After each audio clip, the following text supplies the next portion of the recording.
Hi, in this video I'm going to introduce why in the time series where we normally have an autocorrelation and the moving average, why autocorrelation is the order of autocorrelation is determined using the PACF graph, the partial autocorrelation function graph, while MA is using the moving average is using the ACF graph, but not vice versa. Like MA, why not MA using PACF and why not AR using ACF?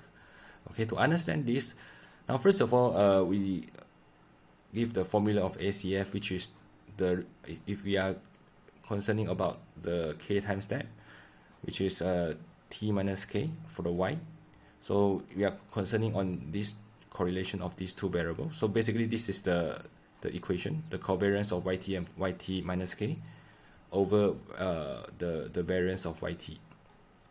And for PACF, the difference is that it will remove all the yt minus 1, yt minus 2 until yt minus k minus 1 in between, so that we will result in a, if you are calculate the relation between yt and yt minus k, you will remove the effect of yt minus 1 until yt minus k minus 1, and you will find out the residual correlation between these two. There's direct correlation, or on the other words. Now, to explain why AR is using PACF, MA using ACF, but not the other way, we are simplifying the AR and MA to AR1 and MA1. So AR1 basically means that the YT is related only to YT minus 1. And for example, Wi-Fi is related to Y4, Y4 is related to Y3, and so on. So if you are asking whether Wi-Fi has and Y2 has any correlation, there will be correlation, direct correlation, and there could also, in terms of this formula, the correlation of Y2 is propagated to Y3 until Y4 to Wi-Fi. So the relation of Wi-Fi and Y2 via this equation is indirect. Okay, on the other hand, for the MA, so we are using MA1, so we have error terms with t minus 1 and current error terms t. So here we have a Wi-Fi that is related to previous error term, error 4 and error 5 and so on. So if you are asking whether Wi-Fi is related to error term 3, so there is no relation at all, because Y4 is not using here and this is the MA term, so there is no correlation. This is the moving average, is supposed not to have any relation, and this is autocorrelation, so meaning that self-correlation, it will relate it to itself. So therefore the relation of Y2 will be propagated to Wi-Fi, because this is itself in two different time steps. And if you are okay, so now let's say if we are using if you talk about MA first, if we are using the ACF to plot this graph, okay, ACF is used to find the orders, but let's say if the order we have found it and it is significant and 1, and therefore we have this MA1 of this formula. So if we draw the ACF graph, it will be 0 and 1 here, and then it will be suddenly stop at 2, 3, it will be almost 0 here. So the reason is that Y2 is 0 because look at Wi-Fi. So Wi-Fi minus 2 is Y3, is error 3. Sorry, Wi-Fi minus 2 is Y3. So Wi-Fi and Y4, they are still error 4, they are related, but Wi-Fi and Y3, no error terms, they are being used here. So there is sudden drop from here onwards.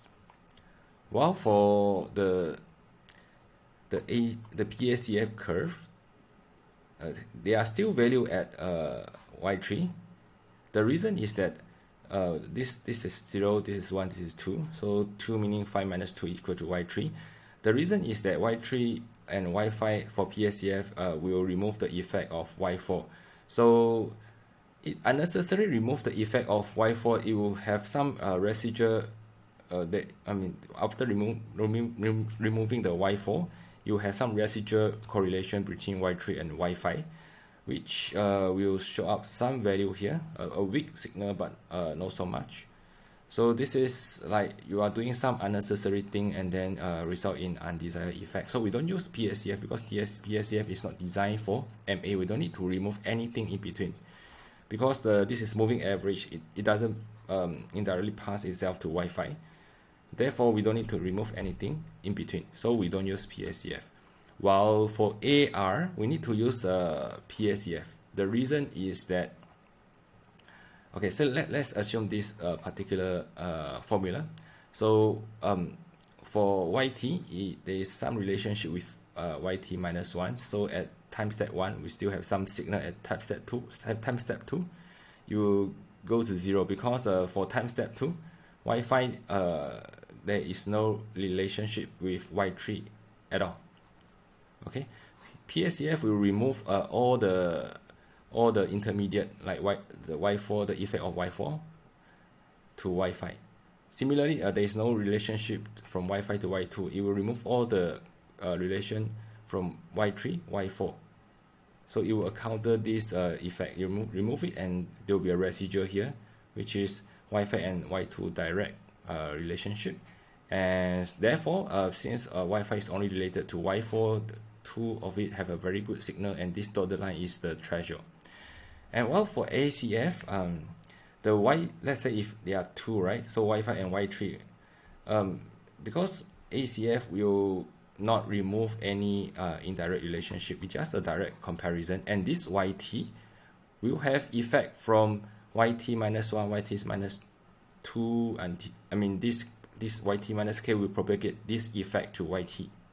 Okay, so although there is no direct relationship between Y3 and Wi-Fi, you're talking about AR. There is no direct relationship between Y3 and Wi-Fi, but there are relationship between Y4 and Wi-Fi, and this Y3 has propagated its impact into Y4. So therefore, Wi-Fi and Y3 still have correlation, which is entirely passed from Y4 to Wi-Fi. Okay, so that is why we still have something at number 2, while PACF we don't have anything here. Okay, so basically this is a very intuitive explanation, and let me know if there is any question. Thank you.